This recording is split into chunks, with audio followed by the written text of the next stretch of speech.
Bonjour Fabienne. Bonjour Thierry. Bonjour Prisca. Bonjour Thierry. Troisième partie de notre petite, grande aventure même. On pourrait appeler ça aventure au cœur du cycle, au cœur des cycles de la femme, d'une certaine manière, parce que c'est vraiment une aventure. En tout cas, pour moi, et je pense que pour nombre d'hommes et de femmes, c'est une aventure. C'est vraiment une connaissance qu'on n'a pas. C'est stupéfiant de se rendre compte qu'on est à ce point ignorant de ce qui nous concerne. Quand on parle même de la fécondité, c'est vraiment la finalité biologique de l'espèce, c'est d'abord de se reproduire, quoi. Donc on est vraiment dans quelque chose qui nous touche au plus profond. Et on a d'abord dans la première vidéo abordé la question de qu'est-ce que sont les cycles féminins, à quoi ça correspond d'un point de vue biologique, physiologique. On a essayé d'entendre comment est-ce qu'on pouvait répondre à la nécessité de contraception, alors en voyant l'approche moderne, médicamenteuse, on va dire d'une certaine manière, et puis comment est-ce qu'on pourrait avoir une approche alternative, faite d'observation, et les avantages et les inconvénients de chacune. Ensuite, on a parlé de la fécondité et de l'allaitement dans la précédente vidéo. Oui. On a vu comment on pouvait vraiment optimiser les chances d'avoir des enfants en observant vraiment ces cycles, en se plaçant au moment où vraiment on est au pic. En plus d'autres réglages que moi j'aborderai aussi dans d'autres vidéos, mais que c'était quand même un élément fondamental parce que si on est à côté, effectivement on n'est pas au pic de fécondité, donc on minimise les chances. Là j'avais envie dans cette troisième vidéo qu'on parle bien de quand les cycles commencent à ralentir, la préménopause et la ménopause qui, comme le chacun sait, arrive maintenant à 30 ou 35 ans à peu près. Tu rigoles? Il veut déjà nous faire changer d'état. Doucement. Moi je suis pas d'accord. Moi je suis extrêmement surpris parce qu'effectivement, je comprends ta réaction, mais moi je vois de plus en plus de personnes qui m'écrivent. Ah oui, ménopause à 30-35 ans. Alors là, on n'est pas en ménopause, on est en insuffisance ovarienne. Alors, on va en parler. Pour reprendre des thèmes médicaux. On va en parler. C'est ménopause précoce suite à des médicaments peut-être. Qu'est-ce que c'est? Ou des syndromes d'épuisement, ou simplement des cycles qui ne repartent pas après la prise de pilules contraceptives. Là, on est sur des aménorrhées. Des aménorrhées. Oui, d'accord. Okay. Bon, après, peut-être qu'elles se font diagnostiquer de manière un peu brutale, et puis bon, voilà. C'est ce qui m'a été retourné. Alors, parlons-en. Ralentissement des cycles. Ça correspond à quoi d'un point de vue physiologique? Pourquoi est-ce que ça ralentirait? Pourquoi est-ce que la femme n'a pas des cycles jusqu'à 90 ans? Alors, c'est une excellente question. Jeanne Calment avait-elle des cycles? Non. Probablement beaucoup plus jeune que lors de son décès. Oui. Alors, en fait, on ne sait pas exactement. Il y a quelques théories qui traînent. Il y en a une, parce qu'en fait, au niveau des mammifères, il y a les hommes et les baleines, les femmes et les baleines, qui ont une ménopause. Ah, donc il y a une similitude entre les femmes et les baleines. Eh oui. D'accord. Surtout... c'est pas moi qui l'ai dit. Surtout avant l'accouchement. Ouais, voilà. C'est que certains. Ouais. Non. On appelle ça la théorie des grands-mères. La théorie des grands-mères, c'est qu'une femme qui accouche va être sur un temps un peu plus faible. Donc elle a son mari, son partenaire qui est là pour aider, mais elle va aussi avoir sa mère qui peut venir l'aider. Sa mère ou sa belle-mère. Si sa belle-mère ou sa mère sont elles-mêmes en train d'accoucher, oui, d'accord, elles ne peuvent pas aider. Et du coup, il va y avoir un taux de survie beaucoup plus faible pour l'enfant de cette femme âgée, mais aussi pour sa descendance. D'accord, ok. Alors que si elle-même est ménopausée, d'accord, oui, elle ne peut pas être empêchée d'intervenir à ce moment-là. Et voilà. Et du coup, il y a un meilleur taux de descendance. Et un meilleur taux de survie. D'accord, ouais. Ça serait... Pourquoi pas? C'est une... Oui, de toute façon, ce sont des hypothèses. Oui, bon, c'est pas exactement pourquoi. D'accord. Après, ce qui se passe au niveau physiologique... Voilà, qu'est-ce qui se passe au niveau physiologique? Eh bien, c'est un peu comme la résistance à l'insuline. En fait, les ovaires deviennent résistants au message envoyé par l'hypophyse. Donc la sensibilité à ces hormones diminue, comment ça se passe? Exactement. Ok. Donc les taux des FSH vont monter. Au début, les estrogènes continuent à suivre. Et puis, il faut de plus en plus de FSH pour avoir le même taux d'estrogène jusqu'à un moment où, de toute façon, les ovaires ne répondent plus. D'accord. Et à ce moment-là, ce sont les surrénales qui vont prendre le relais pour la production des estrogènes, pour tenir la masse osseuse et la masse musculaire.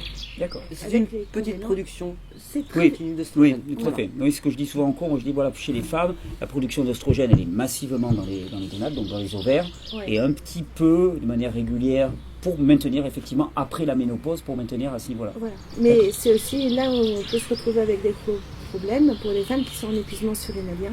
Ouais. Ah oui, parce que là, à ce moment-là, ça prend pas le relais. Ah ben là, il y a pas Les de hyperactifs, les hyperstressés. Les épuisés chroniques, Et ouais. dépressives, voilà. Voilà, quand on est un peu trop tiré sur la corde d'adrénaline, en fait, Ouais. d'une manière générale. Mhm. Hein, tabac, café, Oui. sédentarité, Ouais. on vit en speed, en fait. Ouais, Et complètement. là, la femme peut le payer.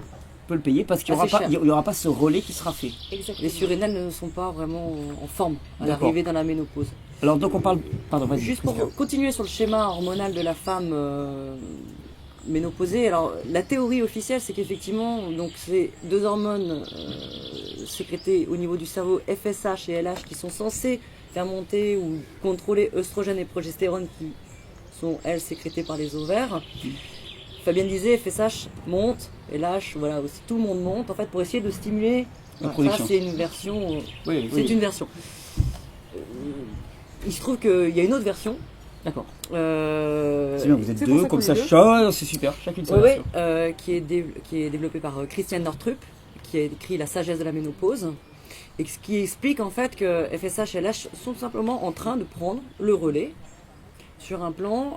Donc en fait, la femme n'est plus cyclique, elle devient linéaire, elle n'est plus gouvernée par œstrogène ni progestérone, elle devient gouvernée par FSH et LH. D'accord. Et quand les femmes ont des...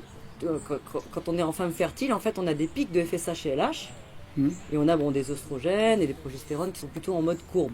Mhm. Mais FSH et LH, au moment de la ménopause, ne font plus de pics, ils se mettent en plateau haut. D'accord. Et en fait, ce sont des hormones de la sagesse.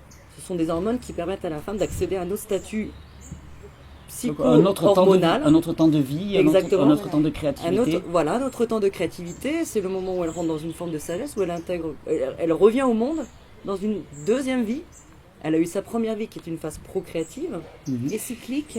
et cyclique avec œstrogène qui est voilà d'ailleurs en émotion, hein, enfin si on fait des correspondances un peu sur le schéma émotionnel, œstrogène c'est l'active, la femme aussi qui est dans le rapport de séduction, ou Oui. qui- voilà. Oui, bien sûr. Progestérone c'est plus la mère, D'accord. et puis FSH et LH c'est plus la créativité, l'inspiration. D'accord. Et le pic de LH, souvent au moment de l'ovulation, les femmes qui pratiquent un peu cette méthode d'auto-observation du cycle féminin, la symptothermie, savent ou finissent par reconnaître que finalement on est quand même très boosté, très créatif, il se passe quelque chose. Est-ce que ce sont les oestrogènes ou est-ce que c'est LH finalement qui agit, cette hormone là-haut?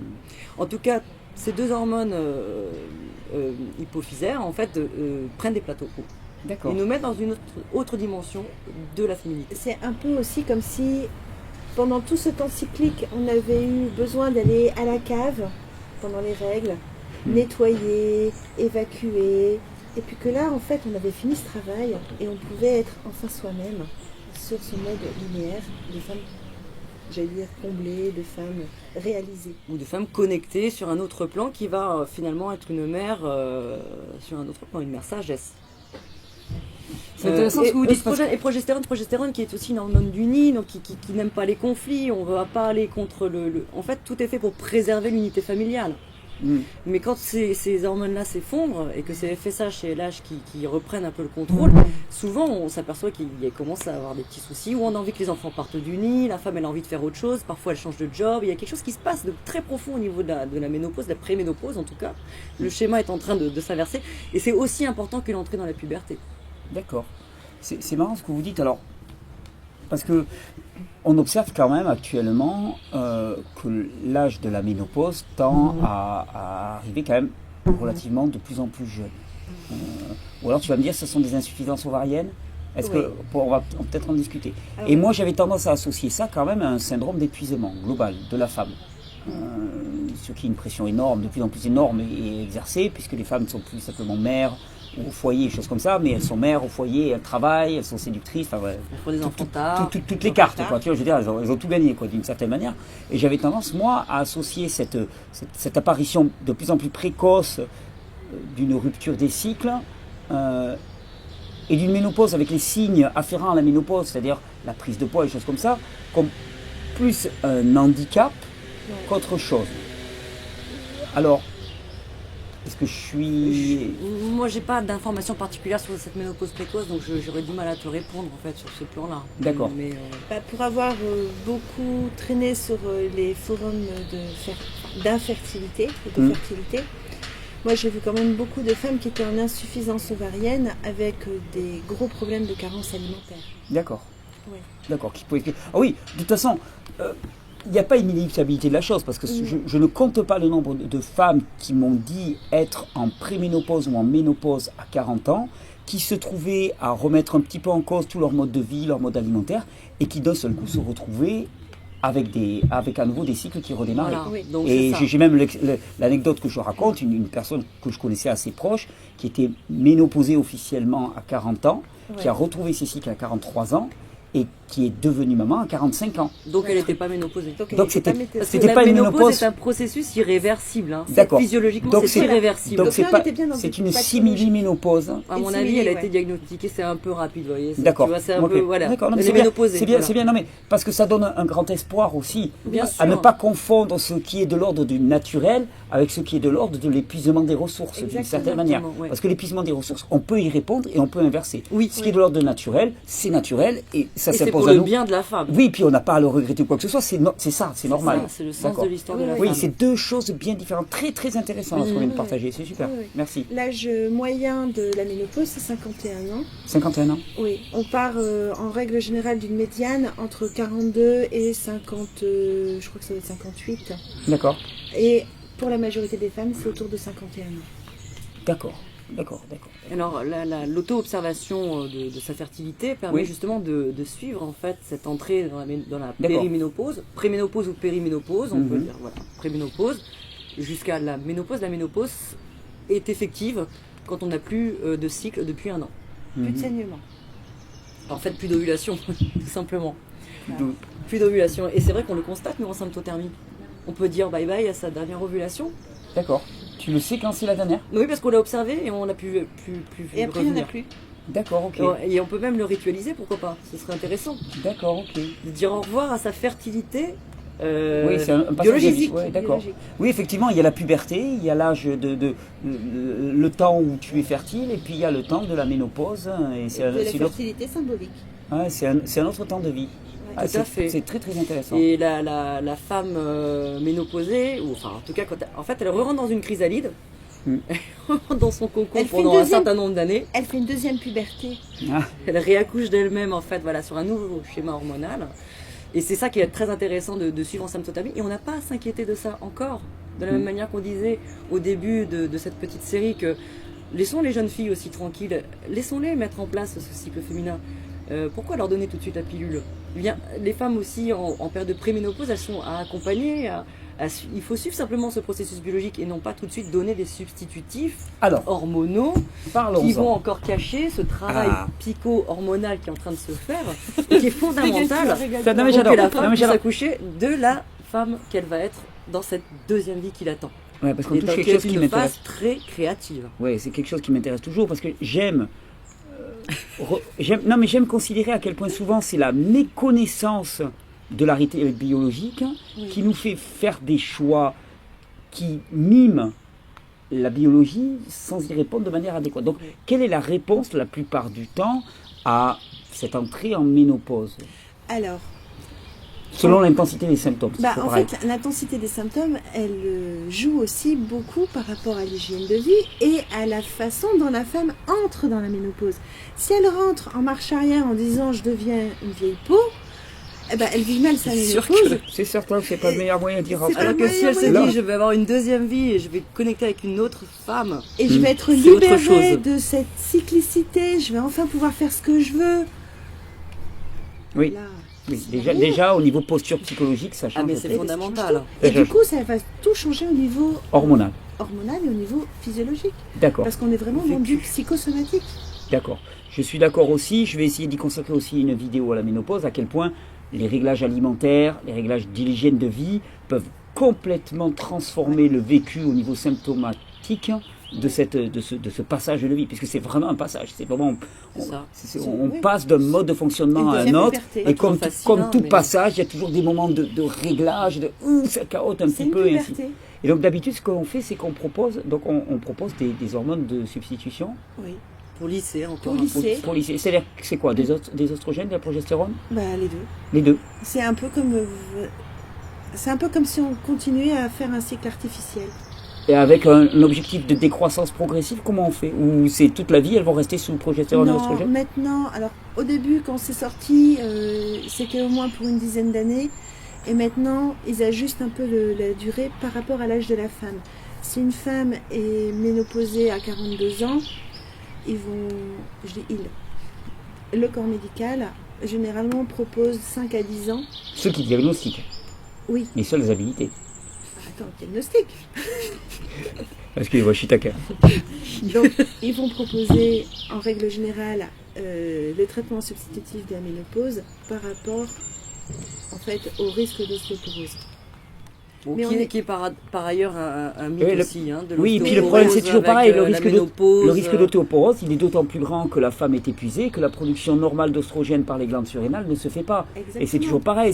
Est-ce qu'on va répondre à la cause des causes ou est-ce qu'on continue toujours à répondre sur le plan symptomatique en n'allant pas? Parce que, Mais on oui, est sur des traitements symptomatiques. voilà, parce que le fait d'apporter des oestrogènes, même bioidentiques, effectivement, ça va pouvoir peut-être répondre aux défauts de production. bioidentique, oui, alors c'est ça, tu parles d'œstrogène type soja. Ouais. Ou, Alors là, on est dans les phytoestrogènes, il y a ce qu'on appelle les hormones bioidentiques, mais même ça. C'est ça. Mais surtout, ce que ça va faire, c'est que, J'ai- oui, ça va répondre aux défauts de production d'oestrogènes par les glandes surrénales, mais les glandes surrénales produisant des tas d'autres hormones, comme la cortisol, l'estradiol, enfin, bon, énormément d'autres hormones, ça ne va pas y répondre. Donc la réponse, d'habitude, c'est une réponse de terrain. L'estradiol, c'est un C'est un estrogène. estrogène. Pendant, je pensais à la testostérone, à la DHEA, par exemple, Oui.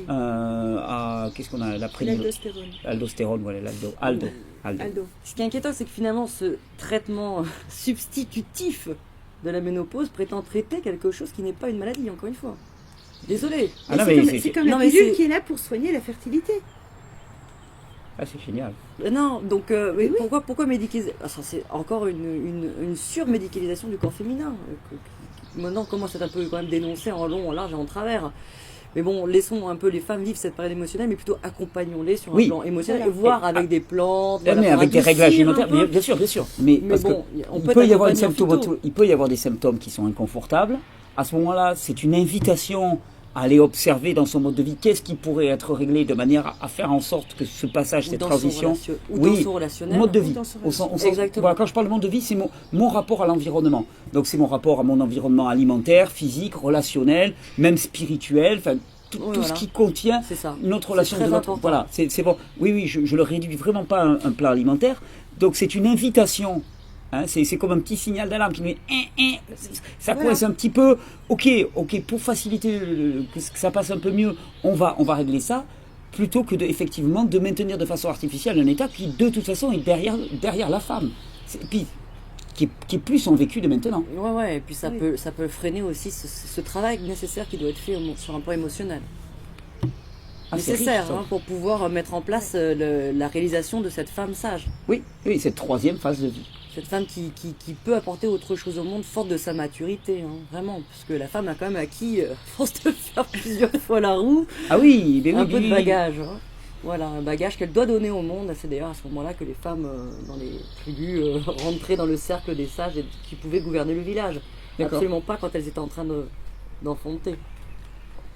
C'est très beau cette vision-là. C'est une belle vision et c'est une vision qui doit être transmise aujourd'hui aux femmes pour les réconcilier avec la ménopause. Mais tu vois, je vais te dire, c'est d'autant plus beau que moi, en tant qu'homme, chaque fois qu'on me parlait du féminin, en tout cas dans les approches que j'avais pu croiser, parfois très alternatives, il y avait un côté complètement, pour moi, excusez-moi l'expression, mais complètement perché qui me paraissait juste abracadabrantesque. Là, par contre, je comprends qu'effectivement, il y a des cycles chez les femmes et que le nier, c'est juste nier la réalité, donc ça rime à rien. Que ces phases de vie, elles ont une réalité biochimique et moi, en tant que mec, ça me parle vraiment aussi. Tout à fait, Moi qui ouais. suis très rationnel, Tout à ça fait. me parle vraiment. Donc, je vous remercie vraiment parce que vous me réconciliez. Là, c'était pas prévu. Là, c'est du vécu. Là, je témoigne. C'est du direct. Ah ouais, c'est du direct. Vous me réconciliez vraiment avec cette compréhension. Là, vous m'avez apporté des clés qui sont vraiment essentielles. Et c'est-à-dire comme on a une ignorance en fait, on peut même parler d'obscurantisme Oui. aujourd'hui Ah. sur le cycle féminin, mais effectivement, il y a quand même des femmes qui essayent de se réapproprier leur féminin, c'est intuitif, elles se sentent connectées à quelque chose. Mais bon, c'est vrai que des fois on va toucher la lune, Oui, alors que finalement, oui, voilà, Tout c'est en ça. corps. Tout se passe C'était finalement exactement dans- ça. Moi, des fois, je voyais des trucs, je dis non, mais c'est n'importe quoi. Et on total. entend aussi certaines méthodes de contraception basées sur la ligne. Nous, on dit attention, hein, il y a quand même des enfants en jeu derrière des avortements potentiels. Donc, Ouais. revenons à la biologie, revenons à l'aspect scientifique, à cette Ah oui. connaissance. Connaissance, c'est parfait. Non, mais là, c'est part du corps. d'ailleurs quand on a été en premier temps en lien avec Fabienne, c'est parce que sa méthode était avant tout une méthode d'observation et de connaissance basée sur enfin, voilà, Science, nos, oui, nos c'est petits scientifique. échanges m'ont montré qu'au niveau physiologique, vous étiez au taquet, quoi. C'était super. J'ai dit ok, là, on est de la, C'est du sérieux. Non, c'est du sérieux. On parle de la même chose, on utilise la même méthodologie pour aller vers la connaissance. Donc Oui. c'est vraiment pour moi C'est extraordinaire. là où c'est bien aussi, les hommes, ils trouvent aussi une place dans l'interprétation justement des données d'un cyclogramme. Le cyclogramme, c'est le, Ah oui, c'est je le veux dire, il y a des graphique, hein. chiffres, il y a des graphes, ça, Voilà, ça nous on fait- peut calculer, Oh là là, on peut faire euh, des pourcentages, des pentes, des trucs. Ouais, ouais, ouais, Fabuleux. on peut On peut noter sortir les aussi. crayons de couleur aussi. Ça, c'est les filles qui vont sortir avec le couleur, mais les hommes, ils vont calculer si vraiment c'est bien une montée détectée, comment on ferme bien la fenêtre de fertilité. Il y a des petits calculs qui sont pas non plus, c'est pas bac plus 5, c'est à la portée vraiment de tout le monde. Hein. Passer quelques cycles d'apprentissage. Et puis aussi, on note, les hommes aiment bien noter aussi les petits cœurs sur le cyclogramme. Les petits cœurs, c'est les rapports. On les entoure s'ils sont protégés, on les laisse petits cœurs s'ils sont pas protégés. On peut pas noter plusieurs cœurs dans la case parce que bon, des cas sont limités. D'accord. Mais bon, Voilà. c'est déjà significatif. Enfin voilà, l'homme peut complètement pleinement trouver sa place dans cette méthode. Et puis c'est vraiment une histoire. Ça renforce au final vraiment le. Ah. Alors surtout pendant la préménopause aussi, parce que c'est vrai que c'est le sujet de cette vidéo. Combien d'hommes vont être déboussolés face à leur femme qui aborde justement cette phase de préménopause. Parce Déjà. qu'elle-même déjà a du mal à s'en repérer. Donc elle est cyclique, mais c'est un cycle qui commence vraiment un peu à déjanter. C'est-à-dire que c'est pas que. Tu parlais tout à l'heure au début de ralentissement des cycles. C'est pas le cas. Les cycles peuvent être plus rapides aussi. Il y a D'accord. toute une phase d'accélération du Donc c'est temps. un peu un chaos. Oui. Tu En peux fait, être à fond d'œstrogène déjà pendant les menstruations. En fait, c'est un Donc peu. c'est bizarre par C'est un moment. peu comme si le corps voulait mettre les dernières chances de l'enfantement, alors il va accélérer le temps. Et puis après, Ça veut dire qu'on peut encore avoir des enfants en préménopause. alors, on peut avoir Bien des sûr, enfants. parce que tu as toujours des ovulations. D'accord. Oui, Tant qu'il y a des l'évolution, ovulations, c'est- par contre, effectivement, tu peux constater une phase 2 du cycle. On en parlait à un moment donné Oui. dans la vidéo 2 sur la conception. Tu peux avoir une phase post-ovulatoire qui s'effondre, en fait, qui dure pas très longtemps, qui empêche la nidification. Donc, petit à petit, c'est une hypofertilité qui s'installe. Voilà. Et il peut y avoir augmentation des fausses couches aussi. D'accord. Donc le temps s'accélère, les cycles se raccourcissent, et puis après les cycles se rallongent. D'accord. Et puis après ils s'arrêtent. Oh, c'est riche tout ça. Je crois qu'on a balayé pas mal de choses. oui. Tu vois, j'ai attendu pour faire j'ai attendu pour faire cette série de vidéos parce qu'effectivement, c'était autant de savoir que je n'avais pas et voilà que j'accédais pas comme je voulais. Je suis content de vous avoir attendu parce que là, je crois qu'on a fait un sacré tour de la question. Donc je rappelle, hein, Prisca, tu vas me dire le nom du livre parce que chaque fois je l'écorche Alors, monstrueusement. Co-auteur donc du livre La symptothermie complète, Ouais, édition Symptotherme, et exactement. qui retrace téléchargement libre Ouais. et offert, manuel sous licence libre, puisque cette connaissance, ce fonctionnement du cycle féminin n'est pas une invention, Ouais. hein, c'est une découverte. Et à ce titre, elle est patrimoine mondial de l'humanité. Et Et on- donc, le livre on est le en marque licence libre. Ok, on le marque. D'accord. Tu es Et- aussi co-auteur du Sympto Basique, Un petit guide de démarrage pour les débutantes, le symptôme basique. qui est adapté à l'âge de fertilité installé. D'accord, ok. Et toutes les deux, vous avez mis au point une méthode de transmission vidéo Ouais. de la méthode de la symptothermie, de Exactement. l'observation, sous forme de tutoriel vidéo, sous forme de consultation à distance, Oui. qui permet aux femmes eh bien, de rentrer pratiquement dans cette connaissance d'elles-mêmes et d'avoir tous les signes à observer pour pouvoir commencer à vraiment redevenir maître de leur cycle et faire un choix éclairé. Exactement. Prisca a réalisé le niveau 1 qui est donc le niveau d'initiation. Ça va beaucoup plus loin que ce qu'on a expliqué dans la première vidéo D'accord. sur le cycle féminin, mais il y a des éléments qui sont quand même très présents dans ce qu'on a fait ensemble tout à l'heure. Et puis le niveau 2, c'est moi qui le fais, Oui, alors toujours en collaboration avec Prisca. Dedans, il y a un cursus par rapport à la conception. Mhm. Comment faire quand on veut un bébé, l'allaitement, la grossesse. Un cursus qui est vraiment relié à la contraception. Mhm. avec toutes les finesses de l'interprétation, de l'observation, tous les cas particuliers quand on a un petit peu de mal à s'en sortir. C'est quand même des... On va plus loin, mais ça reste quand même des grandes généralités parce que l'idée, c'est pas de remplacer la consultation quand on a un problème. Et puis, il faut encore que je travaille sur la réalisation du cursus préménopause. D'accord. Ça fait partie des qui choses. Est en cours de réalisation. Et qui fait partie quand même de, voilà, du pack qui global. fait partie du pack, évidemment. Parce que l'idée, c'est bien que voilà, l'objectif, voilà, c'est l'autonomie.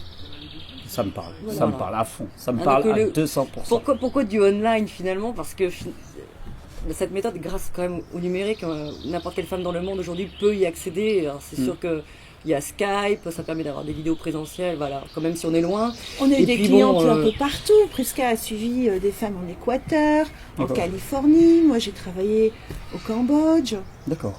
Donc le online quand même permet, je mettrai le lien au maximum ce savoir, et nous te remercions vraiment du fond du cœur aujourd'hui. Les femmes te remercient de donner vraiment la parole. Voilà, je suis très émue parce que mais je vous ai dit c'est du gagnant-gagnant parce que moi c'était un domaine que je n'osais pas aborder parce que je nageais en tant qu'homme, je nageais. Je savais qu'avec du travail au niveau physiologique, je pouvais l'expliquer. Par contre, comme c'est pas du vécu. J'aime pas parler de quelque chose que je n'ai pas pu expérimenter, que je ne comprends pas. Enfin, tu vois ce que je veux dire? Il y a la dimension intellectuelle, il y a la dimension du vécu. Je me suis dit, au mieux, je pourrais avoir une approche intellectuelle de la chose. Ça me semblait pas valide. Donc, j'ai attendu et je vous remercie. Donc, je mettrai le lien donc vers le livre que tu as coécrit, le lien vers la formation que vous avez réalisée toutes les deux. Oui. Et je vous remercie sincèrement parce que, voilà, je pense qu'on a partagé énormément. Ça a été un très bon moment. Je vous remercie d'être venu lors de ces rencontres aussi pour partager, d'avoir pris le temps aussi parce que je salue ça, vous m'avez attendu, vous êtes... Non mais même dans le rapport, je vous remercie parce que ça a été difficile d'arriver à se caler, tu m'as jamais mis la pression Fabienne et j'ai beaucoup aimé ça, beaucoup aimé ça. Non, mais pas la pression Fabienne. Non, pas la mais les femmes normalement ne mettent pas la pression. Ouais, ça dépend. Mais ça dépend. Ça dépend. Ça dépend de la phase du cycle dans laquelle elles sont. Exactement. Merci beaucoup Prisca, merci beaucoup Fabienne. Et puis voilà, je renvoie les personnes sous la vidéo, il y a toute la description avec tous les liens qu'on a cités. Okay. Merci. Merci. À bientôt. À bientôt. Au revoir.